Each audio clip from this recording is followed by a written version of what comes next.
Magandang hapon nga po pala sa inyong lahat. So, nagbabalik po ulit tayo, Goldman Data Channel. Ang next topic naman natin is how to register your small business in DTI. So, sa mga hindi pa registered na business owner dyan, ito ang pinaka-best way at napakadaling process para makapag-register tayo through online lang din. So, sige, mag-start na tayo. Punta lang tayo ng Google, type lang natin BNRS. So, ito siya. So, click lang natin tong bnrs.dti.gov.ph. So, ito yung website ni DTI na kung saan dito tayo magre-register. So, close lang natin to. So, click lang natin yung register now. So, yan po. Basahin lang natin terms and condition nila.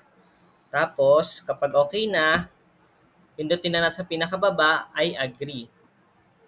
So, ito na po. Kailangan natin fill upan yung ating business name registration. Una muna, are you stateless person? No. Are you refugee person? So, no lang natin yan. Yan. Mamimili tayo kung ano ang ating citizenship. So, be careful dito ha. Etong sa citizenship na to, napaka-komplikado nito. Kapag ka foreign or ibang nationality yung i-register natin, marami tayong hihingi ang documents. Ang kailangan nito, manual filing. May mga ipapasa tayong corresponding requirements. Ang kagandahan naman kapag Filipino citizen ka, madali ka na makapag-register dito through online lang din, unlike sa foreign national na maraming requirements na hinihingi. So, lagay lang natin. Example lang po natin to ha. 1. De La Cruz. So, yan po. Lagay lang natin yung date of birth. Yan po, February 14, 1993. Status po natin, single. So, male. So, double check po lang po natin yung ating confirmation, ating information kung tama po siya. Kapag tama na po siya, proceed na po tayo. So, antayin lang po natin. Yan po. Mamimili po tayo kung anong klaseng business scope yung ating pipiliin. Kung national ba to, regional ba to, city or barangay. So, depende po sa laki ng business ninyo or nasasakupan ninyong business. Kung hanggang saan yung lawak.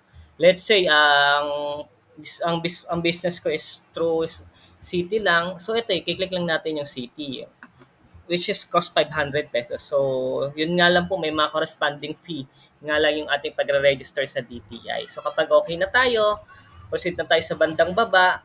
Okay, piliin lang natin. So, saang lugar tayo naka-register, saang lugar naka-address yung ating business. So, let's say NCR. So, mamimili tayo kung saang NCR ba yan. Let's say yung business ko is sa Muntinlupa, 4th District. So, kapag okay na, mamimili na tayo ngayon ng ating dominant name. So, sa dominant name po, kailangan iba yung dapat ito magkakaiba. Hindi pwedeng parehas na business. Mag-isip tayo ng pangalan na kakaiba na walang kapangalan. So, iisip ako, Juan de la Cruz,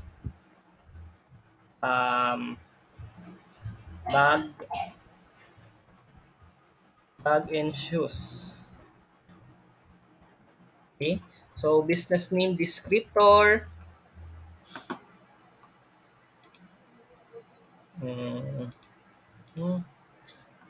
Mamimili lang tayo kung anong klaseng division siya. So, nasa sa inyo kung anong klase. Bahala na kayo mag-isip ng inyong ipapangalan. Ayan. So, click lang tayo kahit ano dito. Ayan. So, ayan. Pag okay na, so yan, magiging final name natin, Juan de la Cruz Bag and Shoes Walking Stick Manufacturing. So, kapag decided na tayo sa name ng ating business, kiklik lang natin itong check name availability na kung saan i-validate niya kung may kaparehas ba itong pangalan. So, kapag nag-appear dito na walang kaparehas, mare-register natin. Pero kapag hindi tayo, uulit tayo at iisip ulit tayo ng panibagong pangalan ng ating business. So, click lang natin to. So, mamimili ka kung anong gusto mo. Kung mauuna ba yung business name descriptor o yung dominant name mo. So, nasa sa inyo kung ano yung mas pipiliin ninyong pangalan ng inyong business name. So, ngayon, ayan, binavalidate na po siya. Hopefully, maging okay po siya. Wala siyang maging kapangalan. So, wait lang po natin. Medyo may katagalan lang po siya.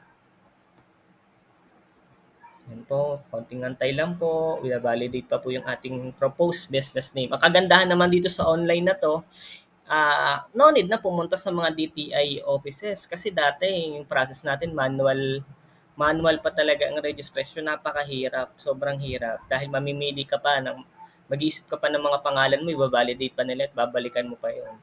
So ayan, may mga name tayo na hindi tumugma. So kailangan may baguhin tayo. So, papalitan ko siguro itong Juan de la Cruz.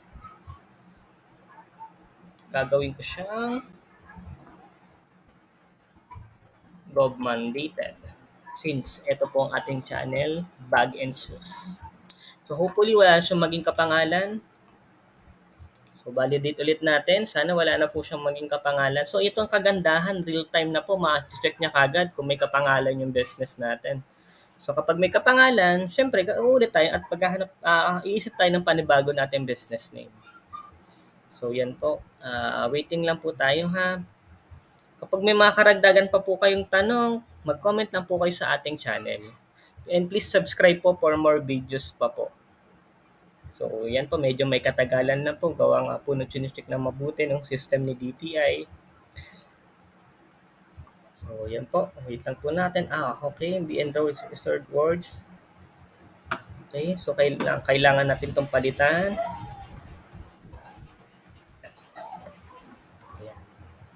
So, try po ulit natin. Check name availability.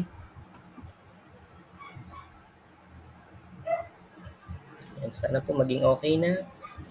Yan lang po ang challenging dito, yung mag-isip ng kapangalan kasi sobrang dami pong nagre-register ng kanilang business. Nagkataon na may mga kapangalan po kaya ganito po siya kahirap. So kapag tayo magbe-business, yung ipapangalan po nating business ay dapat kakaiba para madali po natin siyang i-register sa DTI. So yan po. Napakadali lang po mag-register dito kasi online naman na po siya. Sundin niyo lang po yung mga tips natin para makapag-process tayo. So yan po, may isa pa pong kulang. IPO words, IPO test, bawal yung test. So gamit tayo ng iba. Mandated lang natin. So try natin baliktarin naman para maiba naman siya. So pangatlong try na po natin to. Hopefully maging okay na siya. Konti antay lang po. Antay lang ako. Yun! Mukhang pass na po siya lahat. So kapag okay na tayo sa pangalan, okay na po tayo. Ito na po yung pangalan natin, Walking Stick Manufacturing Gov mandated. So okay na tayo dyan. Next lang po natin. So yan po, may bayad po siya, 530 po. So isave po natin ito pong picture na to. So kapag okay na, na-save na po natin, yes lang po natin. So processing na po siya. Antay-antay lang po So yan, tandaan po natin yung reference code natin na to kasi itong reference code natin to gagamitin natin to mamaya pag nilagin ulit natin. Pwede kasi nating ma-check yung ating application using this reference code. So kapag okay na, continue lang natin. So, continue lang.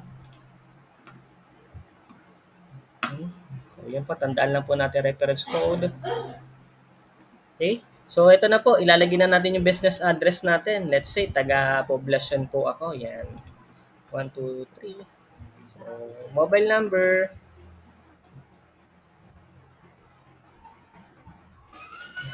Yan. So, pilapan lang natin may mga asterisk kasi yung mga importante. Okay? So, let's say, Jerry. Okay? So, yun po. Kapag okay na, napilapan na natin yung mga importante, copy lang natin yung resident. Sa residence address, kahit gamitin na rin po natin yung ating business address, pwede po, click lang natin itong box dito. So, i-tick nyo lang po yung box. So, kapag okay na tayo, napilapan na natin yung mga asterisk. Next lang natin.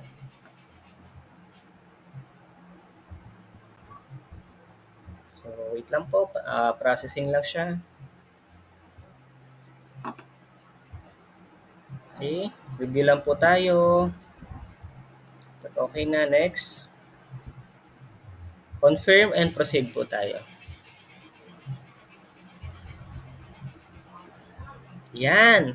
So kapag meron na nito, undertaking, so proceed. Basahin natin mabuti yung mga nakalagay dito ha, hindi lang tayo click ng click. So nandito yung mga rules, ano ba yung dapat nating gawin. Yung mga consent din siya para sa ating anti-bribe. Ayan. So kapag okay na, ang gagawin naman natin next is yung kailangan na natin siyang bayaran. So mamimili lang tayo kung through GCash, Visa, Paymaya, Land Bank, or DTI Teller. So pinaka best way yung GCash natin. So sa GCash natin, proceed lang tayo sa payment. Ayan. So, yun lang po. Magpupunta na siya sa GCash natin. So, okay na po tayo dito ha. Hindi ko na po ilalagin yung GCash natin. Tuloy-tuloy na po ito. I-sync nyo lang po yung GCash nyo dito. At kapag nabayaran na natin po itong fee na 530, automatic po registered na yung ating DTI registered business. So, ganun lang po kadali. So, kung may mga karagdagan pa po tayong katanungan, maaari lang po kayong mag-comment sa baba. Yun lamang po. Maraming salamat. Bye-bye!